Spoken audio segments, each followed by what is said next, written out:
दोस्तों एक बेहद ही जांबाज, एक बेहद ही कर्मठ, कर्मशील टीआई अरविंद कुजूर की हत्या का रहस्य क्या है? एक सनसनीखेज रहस्य मैं सामने करने जा रहा हूं, जो बेहद ही आश्चर्यजनक है। आप समझेंगे, जानेंगे, इस वीडियो में आपको पूरी जानकारी मिलेगी कि एक टीआई अरविंद कुजूर जी, जो रायपुर जसपुर के रहने वाले थे, जिनकी ड्यूटी छतरपुर में थी, कैसे उन अपने आप को इनकाउंटर कर लिया। उनकी मौत का रहस्य क्या है, पूरी जानकारी आपको इसी वीडियो में मिलेगी। फिर आपको कहीं नहीं जाना है। बेहद ही जांबाज ऑफिसर, बेहद ही कर्मठ कर्मशील अधिकारी, जो अभी छतरपुर में पदस्थ थे, टीआई के पद पर थे, जो कोतवाली में थे, उनकी 6 जनवरी मार्च को अपने ही पिस्तौल से 2 फायर उन्होंने किया, शाम को 6:30 बजे के करीब अपने ही घर में। कैसे उनकी मौत हो गई, इस मौत का रहस्य क्या है? उनका परिवार लगभग 5-6 साल से ग्वालियर में रहता है। उनकी पत्नी एक सरकारी अध्यापिका हैं, उनकी 2 बच्चियां हैं, लेकिन 5-6 साल से उनका घर में आना जाना बहुत ही कम था। इसका पूरा रहस्य क्या है? कैसे उन्होंने, एक अधिकारी जो इतना बड़ा अधिकारी टीआई था, पुलिस कोतवाली में पदस्थ थे छतरपुर में, उनकी मौत कैसे हुई? उन्होंने अपने आप से गोली क्यों मार लिया? क्या कारण था? शाम के 6:30 बजे के करीब, अभी लगभग 3-4 दिन की घटना है। पूरी जानकारी आपको तह तक मिलने जा रही है। इस वीडियो को आप स्किप जरा सा भी ना करें, पूरी इस वीडियो को देखें, तब आपके समझ में आएगा। उन्होंने अपनी दाहिनी कनपट्टी पर 2 फायर किया, तो एक फायर तो उनका निकल गया बाहर, लेकिन दूसरा फायर उनके दाहिनी कनपट्टी को छेद करता हुआ पूरे दिमाग में घुस गया और तत्काल ही उनकी मौत हो गई। उसके बाद उनका एक केयर टेकर था, उसने पुलिस को सूचना दी कि सर बहुत बड़ी अभी आवाज़ हो रही है पुलिस की। पुलिस वाले आए, दरवाजा अंदर से लॉक था, दरवाजा तोड़ा गया, देखा तो खून से लथपथ टीआई श्री अरविंद कुजूर जी की लाश पड़ी हुई थी। सब लोग बेहद ही आश्चर्यचकित हुए, आखिर में क्या कारण था कि कितने बड़े अधिकारी, कैसे उन्होंने मौत को गले लगा लिया? क्या कारण था? उनका परिवार लगभग 5-6 साल से ग्वालियर मध्य प्रदेश में रहता है और वो छतरपुर में पदस्थ थे। इसकी पूरी जानकारी मैं आपको बताने जा रहा हूँ कि दोस्तों, एक बेहद ही कर्मठी, मेहनती, संघर्षशील पुलिस अधिकारी, जिनका नाम था अरविंद कुजूर, जो मध्य प्रदेश के छत्तीसगढ़ के रहने वाले थे, जसपुर गांव में, और जसपुर शहर में उनका जन्म हुआ था। पढ़ लिख करके वो अधिकारी बने और अभी यहाँ छतरपुर में पदस्थ थे। बेहद ही कर्मठ थे, संघर्षशील थे, मेहनती थे, जो ईसाई परिवार से आते थे। कालांतर में उन्होंने धर्म परिवर्तन कर करके ईसाई बन गए थे। बेहद ही मेहनती इंसान थे। अभी 2-3 सालों से एक युवती के साथ उनका कुछ इस तरह से चक्कर चल रहा था, जिस कारण का एक खुलासा पुलिस वालों ने भी कर रहा है और पूरी जांच इनकी चल रही है कि आखिर में क्या कारण था कि बेहद ही मेहनती, संघर्षशील टीआई, जिनका नाम था अरविंद कुजूर, उनकी मौत हुई और अपने आप से सर्विस रिवॉल्वर से उन्होंने अपने आप को गोली मार ली। इसका कुछ न कुछ कारण जरूर है, पुलिस इसकी जांच में जुट रही है। लेकिन जो प्रारंभिक जांच हुई है, उस प्रारंभिक जांच में ऐसा पाया गया है कि एक महिला आसिया राज, जिसका नाम था, उससे कुछ उनका कनेक्शन हुआ, जो कि बेहद ही गरीब थी। 2 साल पहले तक बेहद ही गरीब थी, लेकिन अभी 2 साल के बाद से 2-2 4 व्हीलर गाड़ी, बड़े महंगे शौक करना, बड़ी बड़ी पार्टियों में जाना, बड़े बड़े होटलों में जाना। आखिर में इतना पैसा आया कहाँ से? जब पुलिस ने एक डायरी पाई, उस डायरी से पूरी जांच चल रही है। जांच के प्रारंभिक दौर में ऐसा कुछ खुलासा हुआ कि श्री अरविंद कुजूर जी का कुछ रिश्ता उस महिला से जरूर था, जो कि 1.5 से 2 साल के बीच में ही इतनी उसके पास संपत्ति आ गई।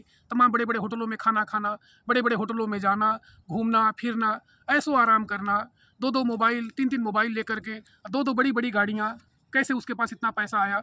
उसकी पूरी जांच जब हो रही है तो पुलिस एक प्रारंभिक सूत्र में पता चला है कि कहीं ना कहीं टीआई अरविंद कुजूर जी का उसके साथ रिश्ता था। क्योंकि जिस दिन उन्होंने अपने आप को मौत के गले लगाया, उस दिन जोर जोर से वो मोबाइल से बात कर रहे थे और जिससे वो बात कर रहे थे वो महिला आशा राज थी। उससे प्रारंभिक जांचा चला है कि निश्चित रूप से कुछ न कुछ उसका संपर्क वहाँ से था, जिसके बाद यह प्रारंभिक दौर में, प्रारंभिक जांच में पुलिस ने पुष्टि की है कि कुछ न कुछ रिश्ता होते हुए वो अपना पैसा जरूर उसको देते थे, जिस कारण से कुछ पारिवारिक विद्रोह उनके साथ हुआ। घर में इस तरह से कुछ घटनाएं घटी, जिस घटना के दुखी होकर के उन्होंने उसे फ़ोन से बार बार धमकाया कि देखो, तुम मुझे परेशान मत करो, तुम मुझे ब्लैकमेल मत करो, अगर इस तरह से तुम काम करोगे निश्चित या तो मैं तुम्हें मार दूंगा या मैं खुद ही मौत को गले लगा लूँगा।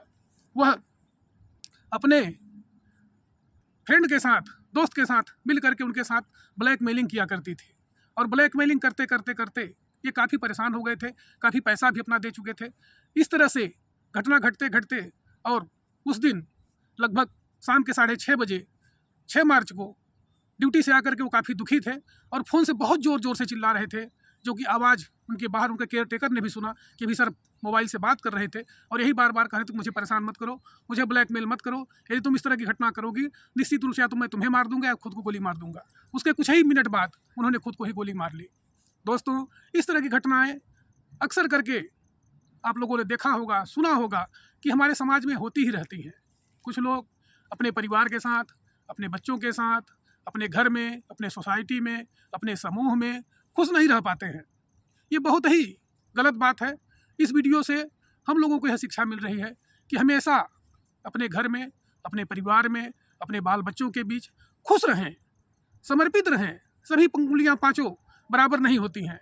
इसलिए इंसान हमेशा ही यदि अपने घर में संतुष्ट है, मेहनत कर रहा है, संघर्ष कर रहा है, जीवन में आगे बढ़ने के लिए सोच रहा है, तो निश्चित रूप से उसका परिणाम बहुत ही अच्छा होगा। लेकिन यदि अब इंसान के पास पैसा हो जाए, संपन्नता हो जाए, ऐशो आराम मिल जाए और वह अपने आप को बहुत ही होनहार समझने लगे कि मैं दुनिया का सबसे शक्तिशाली इंसान हूँ, मेरे समान दुनिया में कोई नहीं है, अगर ऐसा वह करता है तो निश्चित रूप से आगे चल करके उसका परिणाम बहुत ही खराब निकलने वाला है। यही चीज़ इनके साथ हुआ।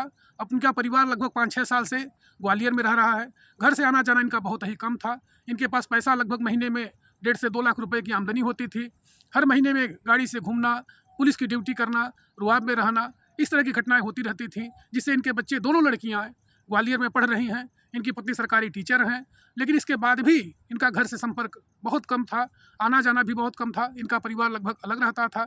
जो प्रारंभिक जांच पुलिस पहुंची है, यही कारण पहुंचा है कि इनका परिवार से लगभग बिखराव दूर हो जाने की वजह से उतना इनका अनजान नहीं था, जिस वजह से इन्होंने इस तरह का कदम उठाया। इसलिए इस वीडियो से यह शिक्षा मिल रही है कि हमेशा अपने घर में संतुष्ट रहें, खुशहाल रहें। जो कुछ भी आपके साथ है, भगवान ने दिया है, उससे आप संतुष्ट रहें। अपने बच्चों के बीच में समय बिताएं, घूमें फिरें, ऐशो आराम करें। लेकिन कभी भी इस तरह की घटनाओं को सुन करके, देख करके आपके अंदर यह समझ होनी चाहिए कि यदि आप अपने आप में कठोर अनुशासन में रहेंगे, जीवन में संघर्ष करेंगे, निश्चित रूप से सफलता को प्राप्त करेंगे। लेकिन यदि आपका मन विचलित हो रहा है, आप भड़क रहे हैं, तो इसका परिणाम बहुत ही खराब निकलेगा। यह वीडियो संदेश दे रही है कि सारा मानव जाति, हम लोग जो हैं, अपने आप के अंदर एक सभ्यता और सोसाइटी में मिल करके सबके साथ अच्छे व्यवहार के साथ रहना चाहिए। कभी भी ऐसा कोई कदम न उठाएं जिसका परिणाम बहुत ही घातक हो। जो परिणाम अभी सामने आया है कि श्री अरविंद कजूर जी इस दुनिया में अब नहीं है। इसलिए इस वीडियो से हम लोगों को यह शिक्षा लेनी है कि हमेशा 5 उंगलियां बराबर नहीं हैं। जैसा भी है, हमेशा खुशहाल रहने की कोशिश करें, सुबह शाम टहलें, योग करें, प्राणायाम करें, जीवन में आगे बढ़ने की कोशिश करें, कभी भी जीवन में घटने की कोशिश न करें। इस वीडियो को आप यहाँ तक देख रहे हैं, दिल से धन्यवाद।